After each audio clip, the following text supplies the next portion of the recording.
In recent years, I feel like starting a backyard cut flower farm has become increasingly popular, and I'm one of those people who found it a really interesting business venture to start, and so far I am really loving it.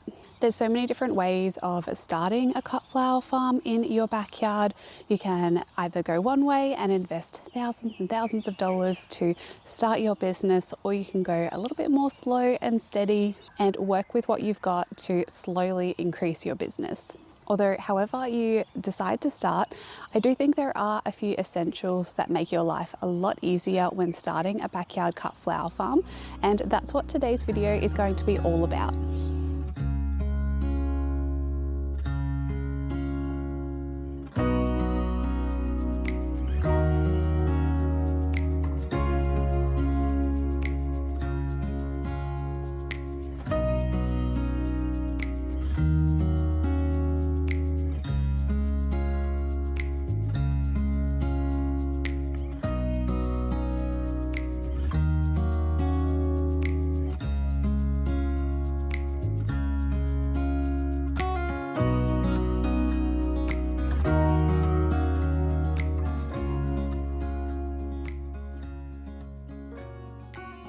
If you're new here, my name is Robyn and I live here on the south coast of New South Wales, Australia. I run a backyard cut flower farm here where we sell seasonal cut flowers, both in our local garden centres and farm shop. I was doing markets for a while, but with a little one on the way in November, we have decided to kind of slow down a little bit on markets as we transition into becoming parents for the first time. But I'm still going to be continuing the flowers as long as I can. This is also a really exciting video because I'm filming this video in collaboration with Phaedra from Phaedra Garden-esque. She has a YouTube channel here and she'll be discussing a lot of her essentials that she found useful when starting her backyard cut flower farm. We both have very different cut flower farms, different climates, different experiences, and a different business structure. So I feel like this will be a really good range of essentials to get you started on your cut flower farm journey. And again, this is just going to be our experience. So what we've found useful, there's so many different essentials, but I feel like we have a really good broad range of different essentials that hopefully will be useful for you if you're also thinking of starting a backyard cut flower farm. But before we begin with the list, I will hand over to Phaedra to introduce herself and her farm. And if you're not already subscribed, definitely head over to her YouTube channel and say hello. Hi everyone, my name's Phaedra and my channel's name is Phaedra Garden-esque. It's very nice of Robyn to invite me onto her channel and for us to do a video together. Thank you, Robyn. We have a flower farm in northeast Victoria. We are in zone sort of 6, more 7 in Australia. We're just one zone down from alpine, so it can get very cold here in winter. Our temps can get really low overnight. So we're farming in a bit of a cooler zone than what Robyn's in, and that would be about zone 8B in the US, but their zones have changed a little, so I'm not sure what it is now. That's what it would have been. And we have been flower farming now for 4 years. We're just coming into our 5th year now, and we've had a wild ride. And it's been really fun. We're now branching into vegetables, so I would say we'll have about half flowers, half vegetables coming into this season, which I'm really excited about. And we also were making our living for our family of 5 off our farm for 3 years. So we've had our ups and downs, and today I'm going to share 5 essentials that I think might help with you creating your own farm.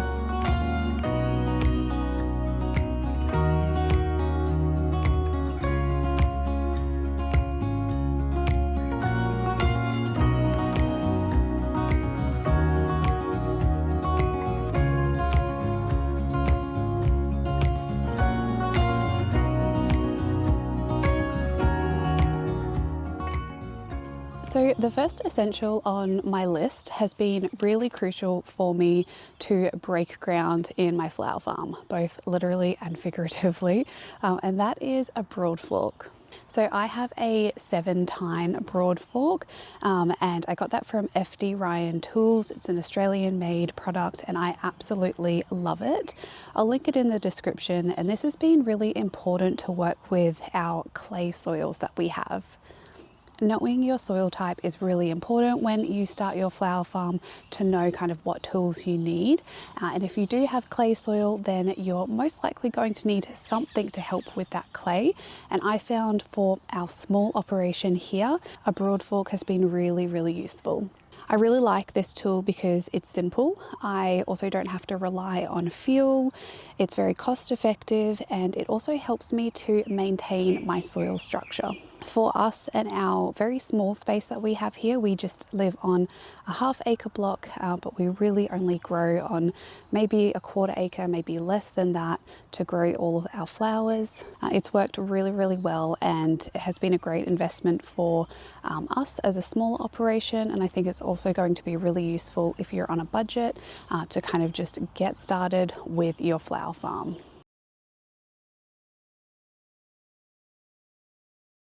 The first essential that I want to mention is some sort of a rotary hoe or tiller, something that if your farm is too small to invest into a tractor, or you don't have the money for a tractor, but it's bigger, kind of a little bit too big to be doing it all by hand.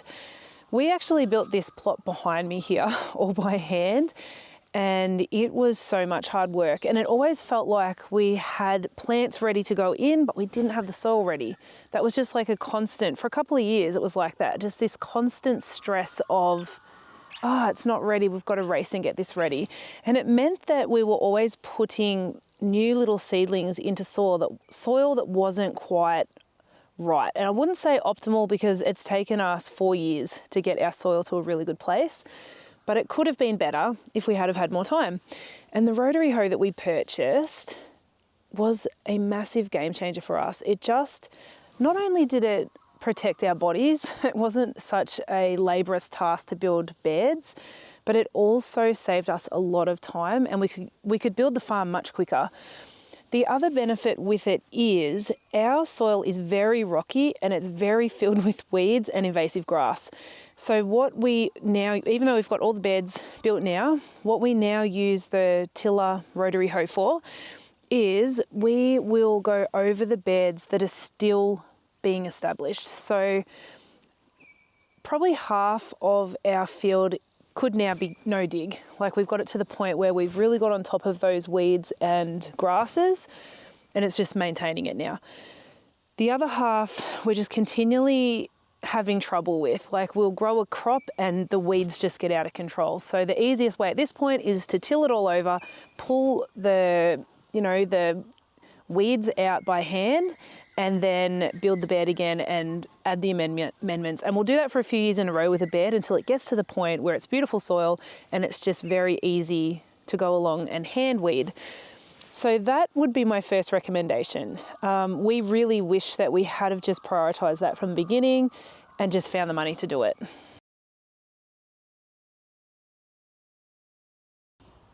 So I've said in multiple videos that intensive farming really does require intensive nutrients. And that's why for my second topic I'm going to talk about is all about sourcing nutrients or compost from the get-go.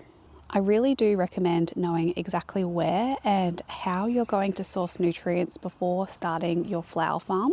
Soil health is so crucial when growing really any kind of crop, and this is definitely something that I wish I planned out a little bit better before I started, and regret not starting a larger compost pile earlier when I started my farm, where I could actually generate a lot more compost. I do have one of those now, which is amazing, but I'm letting it sit because it is very full and I need to let everything break down. But we do have other compost systems in our garden.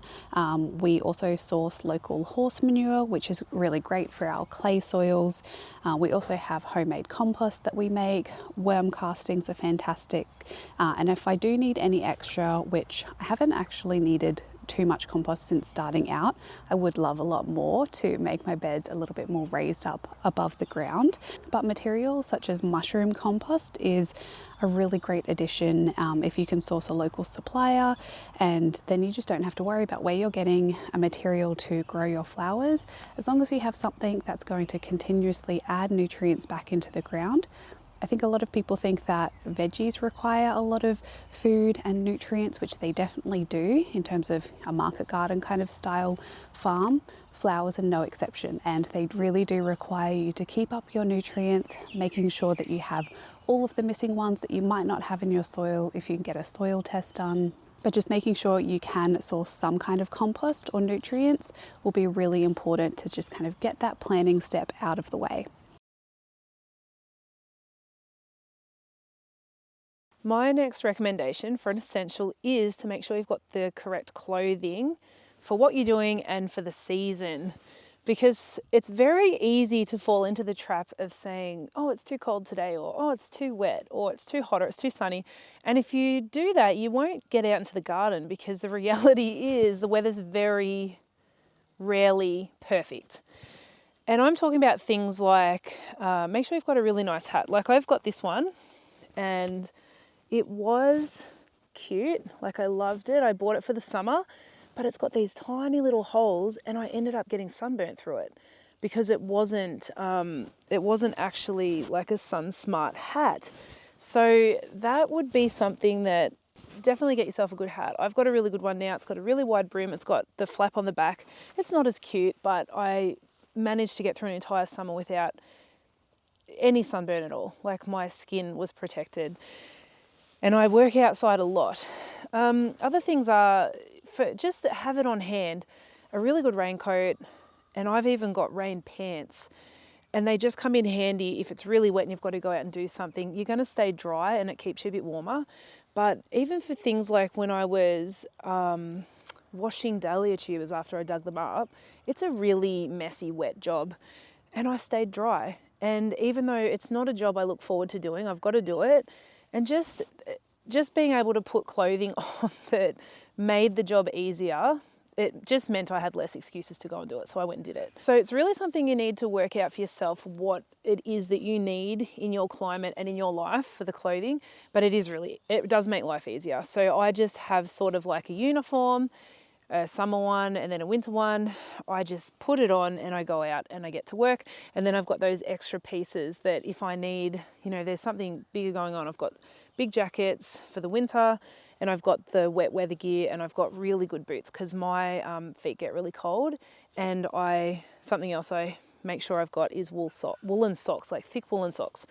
So it might be a case of write down what your pain points are in terms of the weather and the clothing, and just start filling in the gaps with what you need for your wardrobe to make farming a bit nicer. Another essential on my list is good quality seed starting trays. This is definitely an essential because growing flowers from seed is going to save you so much money in the long run. And as a flower grower, you will be starting a lot from seed. There is so much seed starting that goes on. So just making sure that you have really good quality equipment will make your life so much easier. It's really up to you to find what works best for you and your growing space. But in my experience, starting seeds in trays and then potting them up into larger pots has worked best for me. My favorite way is to pot up seedlings into small tube stocks. These are about 40 mils or so and can fit quite a few in a larger tray. And for example, I've just potted up some stock flower, and a tray like this that I'm showing on the screen will fill half of the 8-meter beds that I have. So I can easily kind of gauge how much I have for each variety of plants. And the best part about this system is I really didn't pay hardly anything for them. I sourced a lot of these secondhand from Facebook Marketplace and from actually our local rubbish tip. They have a large bin of pots there. There's a lot of landscaping jobs that go on in our area. There probably is in your area too. Whether you can contact your local council or Landcare might have some extra ones, or landscaping businesses or nurseries. There's got to be someone who will have these tube stock pots or just extra pots in general, and they're more than likely happy to give them away or offer a little bit of money or even just swap some plants. There's lots of ways to obtain pots to grow your flowers in. And I think with plastic, there's so much of that already in this world. There's always some that you can find secondhand. And I find these are really, really good quality and last a long time. My third recommendation is, when you start up your farm, or if you've already started and you don't have this organised yet, make sure you've got the materials ready to go to cover rows or to cover your beds.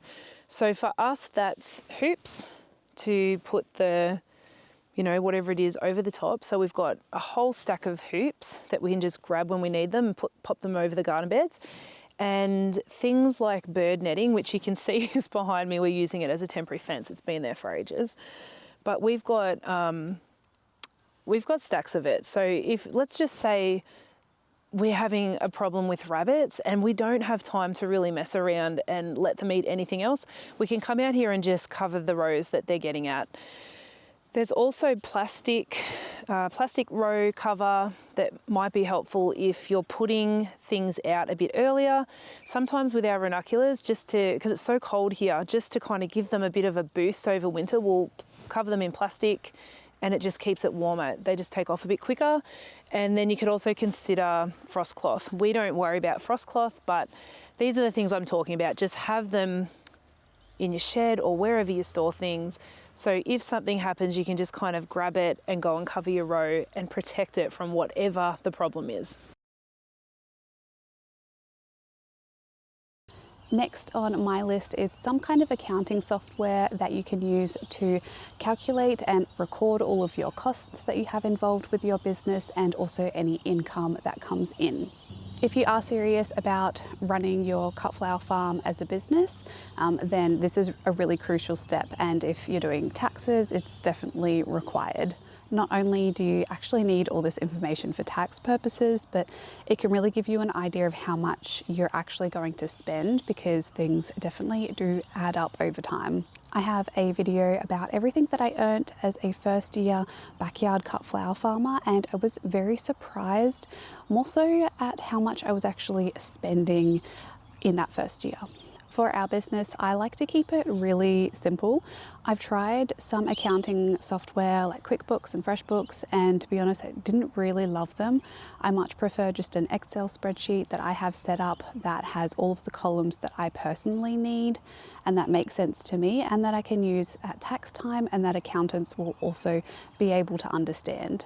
I think whatever works for you, just do that. But I do think some kind of system is really important and will just help you not have to worry about what you're bringing in versus what's going out. You'll be able to keep track of everything, and hopefully year after year, your expenses won't be as high maybe as your first year, and you'll start to kind of turn over a lot more of a profit as you go. My next essential is knee pads, and I'm a little bit older than Robyn and my knees are feeling it, and I just want to protect my knees for the future. I want to be able to garden for the rest of my life, and when you have an injury and you're a gardener and you can't move your body the way that you used to, it's really, really annoying and it's really upsetting. And I just feel like the knee pads are a very easy thing to do because knees can go so easily. Some people use kneeling pads. The reason I use the actual knee pads, I strap them to my knees, is because I'm up and down, up and down, up and down. I can be up and down for hours and they're strapped to my knees. I don't have to look for it. I don't have to think about it again. I just put them on when I start gardening for the day and I'm ready to go. I know you can get pants that have that little pocket that you can slip. I think I'm gonna have to put this hat on. Like now the sun's decided to come out. I'm just gonna, and the glare's getting crazy. I know you can get those pants that have the little pocket and you can slip like a knee pad into it.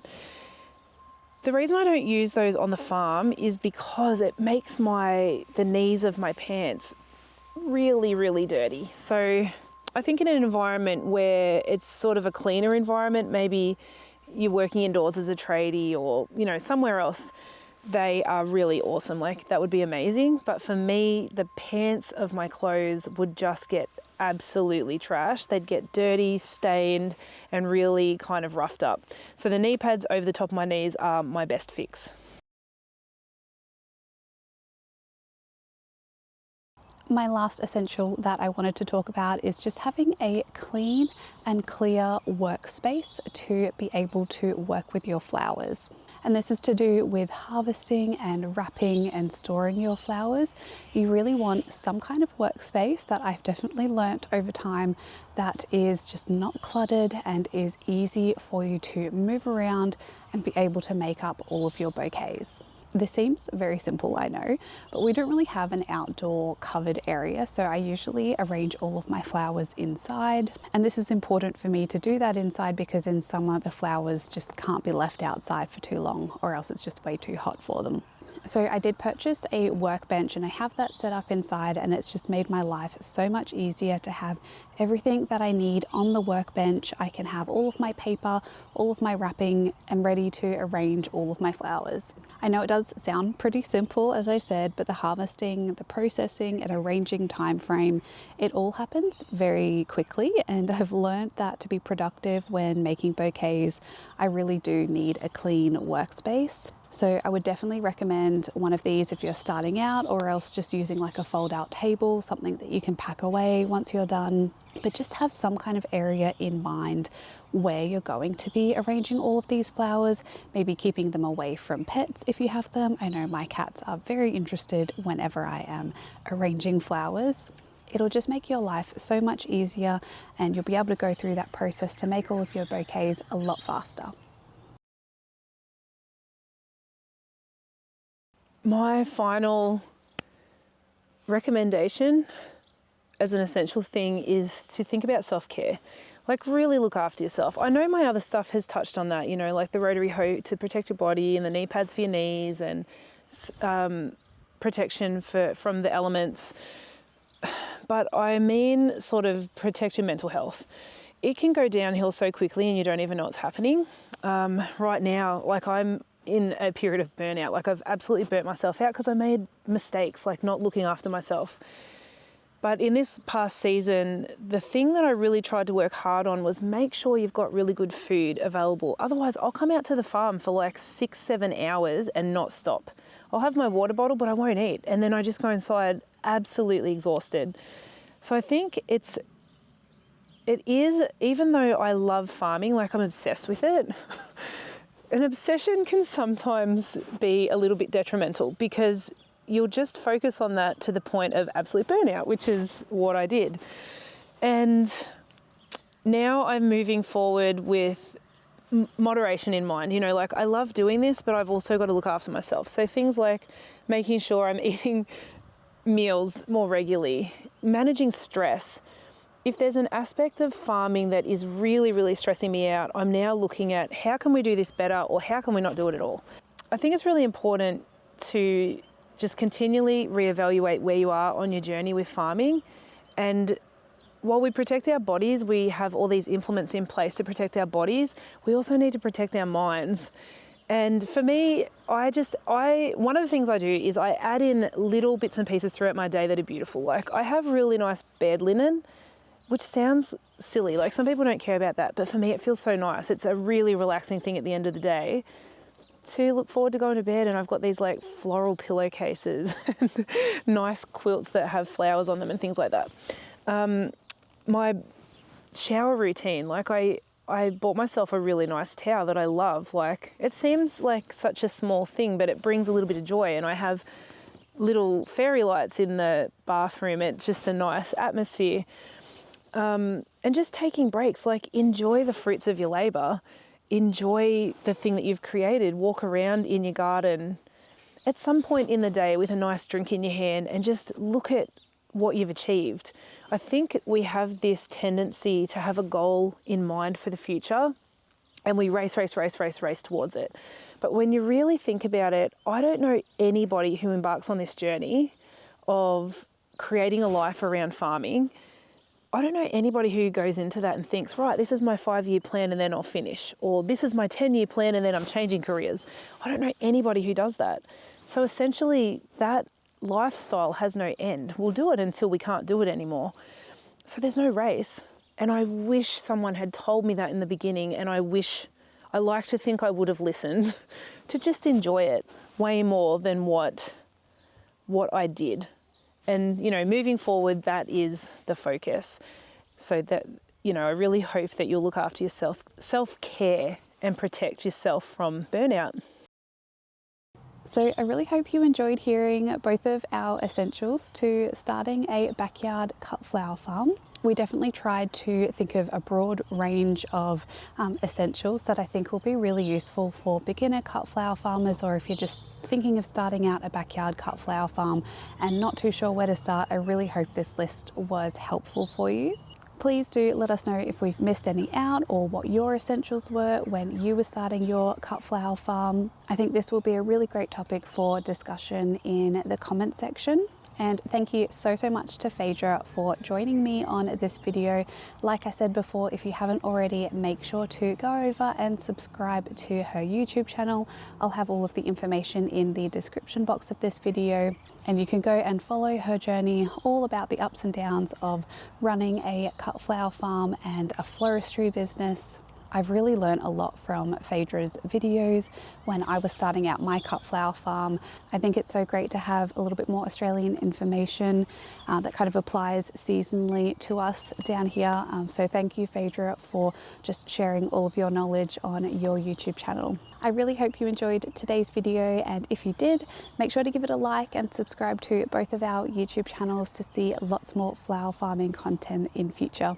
Thanks so much for being here. I hope you're having a lovely day wherever you are in the world. And until my next one, happy gardening, everyone.